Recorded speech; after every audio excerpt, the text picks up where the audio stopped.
We now head back out to Carteret County where damage is reported. WNCT's Brandon Truitt live now with the latest on the conditions there. Hi, Brandon.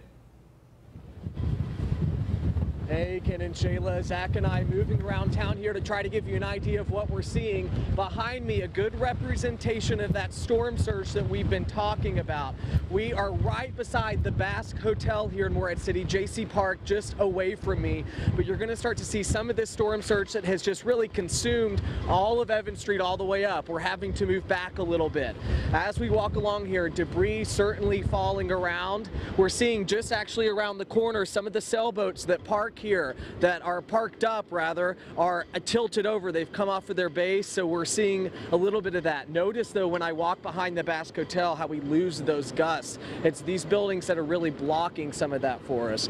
But when it comes to those rain amounts, Jerry and Alyssa have been talking to us about, it has been non-stop here, and it goes in and out, but it has not stopped for sure. Let's take you to under the Basque Hotel though. We're starting to see some of that storm surge make its way into what is the first floor at the parking lot here. This is where people who come to stay will enter the hotel. There's elevators here, and I can't make an estimate as to how much water is in here, but I would say it's about halfway full from the retaining walls that are around it, and it's just because of where this parking area lies. And inside you're seeing some bushes, and there's actually a floating door in there as well that's made its way down Evans Street. But overall, this is a scene that we're seeing throughout this Basque Hotel, though kind of uniquely set up in its elevation, how the parking deck goes below, and that's obviously where the water's going to go. I'm looking at the hotel now. I'm not seeing any structural damage here so far. As far as broken windows, the balcony's looking good.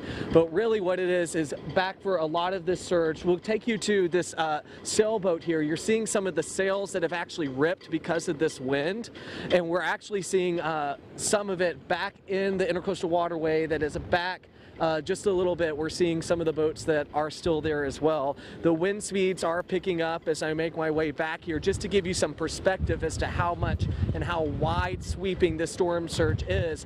In fact, just down there, there's a gentleman walking. I wish I was making this up, in flip-flops and shorts. We'll try to see if I can get that on video, maybe tweet that out for us, but you can't make this stuff up. If even looking right here, actually, we're seeing a propane tank that has fallen over. This house and its shingles, a good representation of what we're seeing, not just here on the waterfront, but throughout Morehead City, even several blocks behind. Shayla is sending out some information to us about a steeple that had fallen over. I know Zach mentioned that.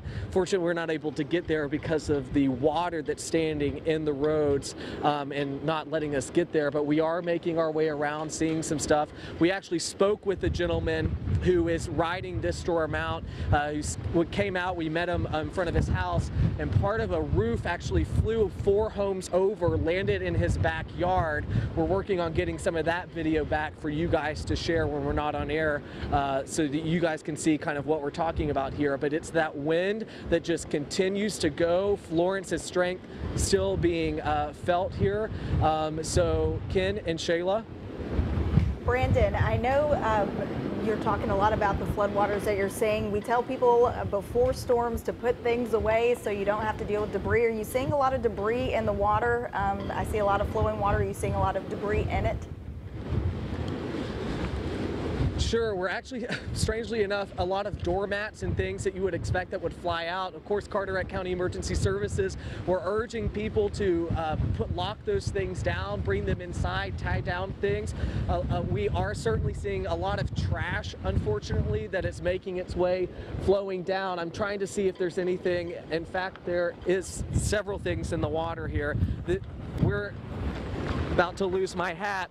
But yeah, we're seeing towels. I'm looking up actually some trash bags. I don't know if Zach can see this trash can. This gives you a representation of how deep this water is further out here. I don't know if we're able to see that, and if he's able to tell me. But so it's about, looks like if I were to walk out there, it would be above my kneecaps. We're not going to do that. But I know last time we spoke, Ken, we were talking about animals out, and unfortunately, since then we have seen quite a few animals roaming around. I know there's been issues with the animal shelters there. You guys would be more well-versed with that, though. Brandon Truitt, thank you so much for that update. We'll check back with you in just a little bit.